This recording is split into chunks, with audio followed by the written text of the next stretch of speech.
అందరికీ నమస్కారం. ముందుగా వీడియోని లైక్ చేసి ఛానల్ సబ్స్క్రైబ్ చేయండి. హనుమత్ జయంతి రోజు ఇలా చేస్తే శ్రీరామ భక్తుడు హనుమంతుని జయంతి నేడు. ఈరోజు హనుమంతుని పూజించిన, ఆయన స్తోత్రాలు పఠించిన, జీవిత చరిత్ర చదివినా విన్నా కూడా శుభాలు కలుగుతాయని శాస్త్రాలు చెబుతున్నాయి. హనుమంతునికి ప్రీతికరమైన రోజు మంగళవారం. ఆ రోజే హనుమత్ జయంతి రావడం మరీ విశేషం. ఈరోజు స్వామివారిని భక్తితో పూజిస్తే ధైర్యం, ఆరోగ్యం, విజయం, ఐశ్వర్యం కలుగుతాయని పండితులు చెబుతున్నారు. హనుమత్ జయంతి ఈరోజు ఉదయాన్నే స్నానం చేసి శుభ్రమైన దుస్తులు ధరించాలి. స్వామివారి చిత్రపటం ముందు నువ్వుల నూనె లేదా ఆవు నెయ్యితో దీపారాధన చేయాలి.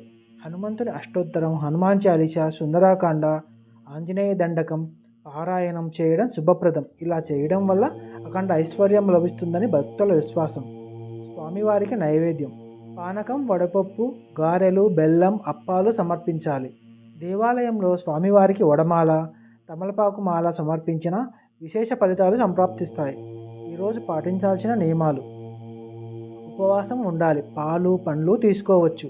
రాత్రి వేళ సాత్వికాహారం తీసుకోవాలి. బ్రహ్మచర్యం ఆచరించాలి. చాపపై నిద్రపోవాలి.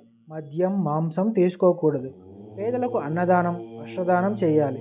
కష్టాలు, భయాలు తొలగిపోతాయి.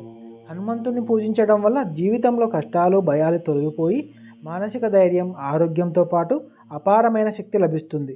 ఆంజనేయుని కొలవడం వల్ల ధైర్యం కలగడమే కాకుండా ఆత్మవిశ్వాసం పెరుగుతుంది.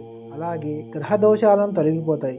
విద్య, ఉద్యోగాల్లో విజయం సాధిస్తారని హిందూ ధర్మశాస్త్రం చెబుతుంది. ఏండ్ల నాటి శని నుండి ఉపశమనం. ఏళ్ల నాటి శని, అష్టాదశ శనితో పాటు ఇబ్బందులు పడుతున్న వారు ఈ హనుమాన్ జయంతి రోజు స్వామివారిని దర్శించుకుంటే సమస్యల నుంచి ఉపశమనం లభిస్తుంది. స్వామివారికి తమలపాకుల దండ వేస్తే కోరికలు తీరుతాయి. స్వామివారి సింధూరం ధరిస్తే ఆపదల నుంచి గట్టెక్కవచ్చు. ఆంజనేయుడు దండకం, హనుమాన్ చాలీసా పారాయణం చేయడం వల్ల అనుకున్న పనులు నెరవేరుతాయి. వీడియో సమాప్తం. వీడియో నచ్చితే లైక్ చేయండి, మీ ఫ్రెండ్స్కి షేర్ చేయండి, సబ్స్క్రైబ్ చేయండి. జై శ్రీరామ్ అని కామెంట్ చేయండి. Thank you.